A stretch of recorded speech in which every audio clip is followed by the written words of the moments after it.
ಭಾರತದ ಭೌಗೋಳಿಕ ಅನ್ವರ್ತಕ ನಾಮಗಳು. ಪಂಚ ನದಿಗಳ ನಾಡು ಪಂಜಾಬ್. ಭಾರತದ ಹೆಬ್ಬಾಗಿಲು Mumbai. Pink city Jaipur. Orange city Nagpur. White city Udaipur.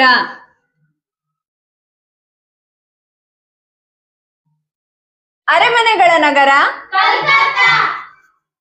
Calcutta.